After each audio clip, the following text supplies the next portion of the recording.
Je prenais des photos à l'époque et je sais que je prenais des photos pour faire des diapositives. Et je crois que j'ai toujours ces diapositives où j'ai essayé de suivre les rituels, parce que ça a coïncidé avec le Moussem. Ça a coïncidé avec le Moussem de Sidi Ahmed Moussa. Et puis on nous a expliqué tous les rituels que les gens accomplissaient pour valider leur ziyara à Sidi Ahmed Moussa, qui était considéré comme le Hajj al-Miskin, c'est le Hajj du pauvre. Celui qui ne peut pas aller au Hajj peut tout simplement aller à Sidi Ahmed Moussa, et ça équivaut à Hajj. Bien sûr, personne ne va lui dire le Hajj, mais lui intérieurement, il a effectué ce pèlerinage.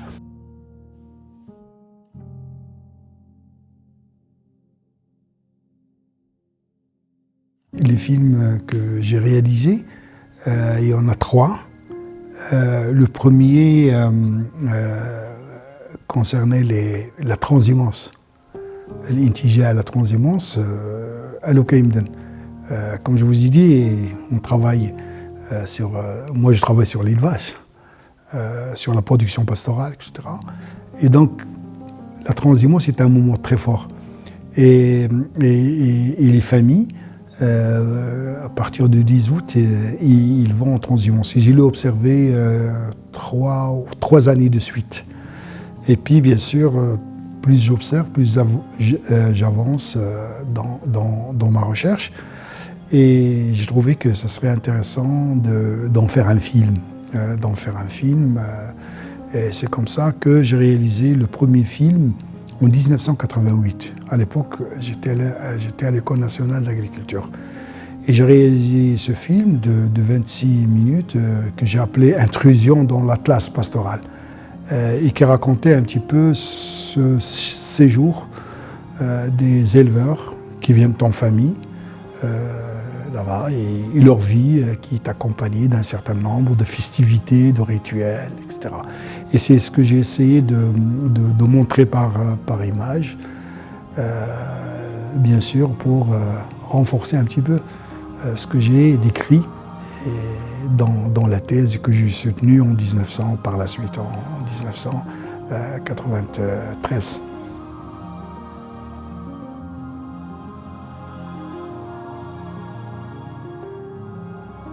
Le deuxième film, il raconte un petit peu ma rencontre avec les nomades de Bni Ghil. Donc le rapport était un peu différent parce que chez les Bni Ghil, c'était des activités aussi de recherche avec les étudiants, mais surtout beaucoup de travaux de consulting avec le FIDA, etc. Mais aussi là-bas, on a tissé pas mal de liens avec les gens, comme je vous ai expliqué, avec des relations privilégiées avec certaines personnes. Et puis l'idée est venue de se débarrasser de quelque chose. Voilà, il fallait faire un film. C'est comme ça que j'ai fait ce film qui s'appelle Itinéraire nomade, où j'explique un petit peu l'évolution de ce nomadisme, ou ce qui en reste. Et donc dans ce film, j'ai suivi un peu 3 profils de nomades. Le gros propriétaire qui est bien installé, qui parle avec des milliers de têtes, qui a plusieurs bergers, etc., plusieurs tentes de bergers, etc. Voilà. Et aussi le nomade qui continue à se maintenir en tant que nomade, tant bien que mal. Et le troisième figure, c'est le nomade déchu, le nomade qui est tout perdu.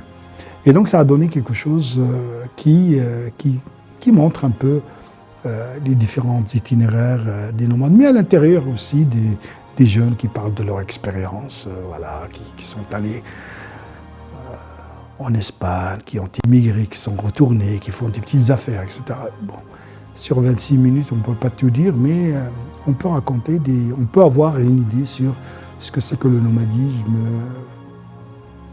chez les Bni Ghil en ce moment.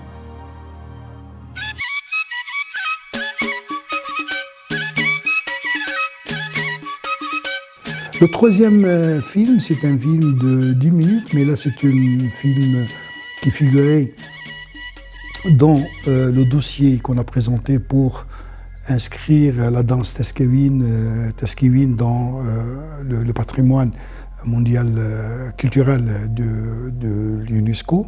Et donc c'est un film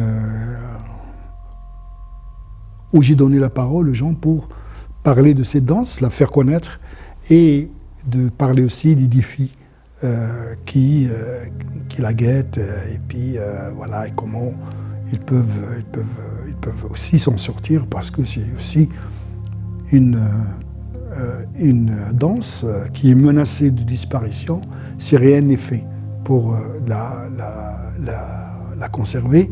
Et l'un des moyens de la conserver, c'est d'abord de l'inscrire en tant que patrimoine, donc sensibiliser les gens à l'intérêt de cette danse, à l'importance et aussi à l'associer. Les associer dans tout le processus. Ils étaient associés dans tout le processus depuis le début jusqu'à la fin. Et jusqu'à la fin, c'est-à-dire jusqu'au moment où ça a été inscrit, ça a été déclaré dans les radios, les télévisions, etc. Et ça a beaucoup intéressé les gens. Et maintenant, on voit quand même qu'il y a un renouveau de cette danse. Il y a des troupes qui commencent à se produire. Il y a même une demande autour de cette danse.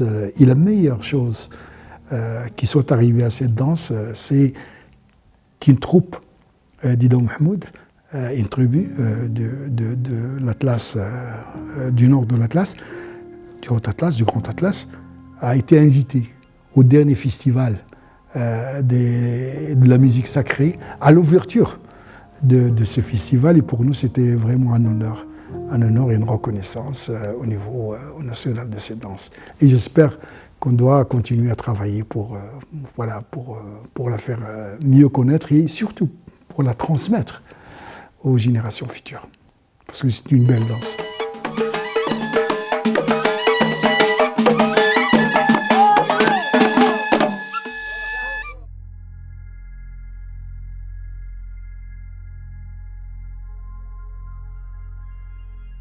Oui, c'est bon, le rôle de l'anthropologue est certainement est pour quelque chose, mais aussi notre rôle aussi, il ne faut pas oublier ça.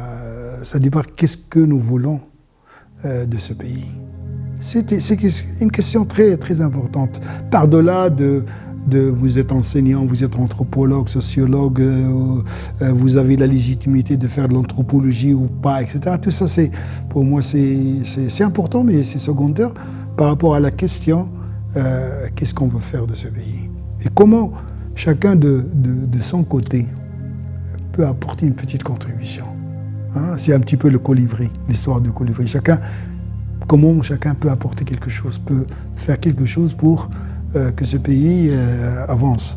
Et je crois, c'est dans ce cadre-là qu'il faudrait intégrer toutes ces choses que nous avons entrepris.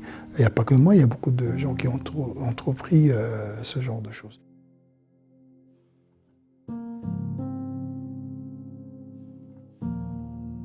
Sur cette question de l'anthropologie visuelle, sans qu'on l'appelle comme ça, ça a commencé, moi je dirais, en tout cas, dans le domaine de la sociologie anthropologie, ça a commencé d'abord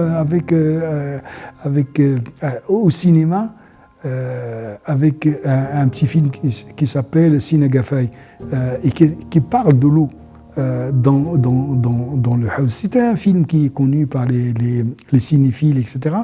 Et il y a aussi le travail le film qui a été réalisé par Paul Pascan sur le Marouf de Temjloucht, c'est-à-dire le sacrifice de l'égoté. Je ne sais pas si on a encore, moi je pense avec les amis, je crois qu'aucune copie n'est préservée. Et c'est un documentaire où il suit ce Marouf qui existe un peu partout. C'est un petit peu l'équivalent du Marouf que Hassan a décrit et analysé chez les Riraya. D'accord, il y avait ça. Et donc c'est dans la suite de ça, mais il ne faut pas oublier que j'étais à un certain moment cinéphile, et donc il y a si vous voulez, cette sensibilité à l'image et au rôle de l'image et son importance. Et c'est vrai que c'est très important parce que j'ai toujours projeté mes films à mes étudiants. C'était toujours un bon moment qu'ils ont beaucoup apprécié et puis qu'ils ont discuté, etc. Et c'est vrai, l'image peut faire des raccourcis, peut dire beaucoup de choses et peut permettre aux étudiants de voir les choses. Vous pouvez raconter qu'il y a une transhumance dans le Haut-Atlas, etc. Mais quand vous le montrez soit par des films, soit par des images, c'est plus parlant. Et les étudiants captent mieux les messages. Je crois que c'est très très important, même si c'est très difficile de le faire. Il faut quand même qu'on soit encouragé à le faire pour essayer non seulement d'écrire, de remplir du papier, mais aussi de produire des images sur ce pays. Et je crois que c'est fondamental.